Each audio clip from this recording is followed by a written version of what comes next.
సింహరాశి, ఈ రాశి వారికి కూడాను శనేశ్వరుడు కాస్త మిశ్రమంగా ఉన్నాడు. అందుగురించి వీరు ఆచరించేటువంటి పనులలో కూడా కొంత మందకొడిగా సాగుతూ ఉంటుంది.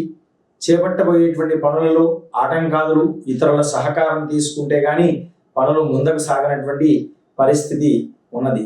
కనుక వీరు చేపట్టేటువంటి కార్యాలలో సకల విధాలైనటువంటి ఆపదలు కలగడం, అలాగే ప్రతిదీ కూడాను మనకు కార్యాలు ముందుకు సాగినట్టే సాగుతూ ఉంటాయి. అవి కాస్త మందకొడిగా కార్యాలు సాగడంతో కాస్త మనసు ఆందోళనంగా ఉంటూ ఉంటుంది. మీరు అలాంటి వాటి నుంచి నివారణ పొందడం కొరకు శనీశ్వర కవచ పారాయణం చేయండి, లేదా శనీశ్వర జపమైనా చేసుకోండి.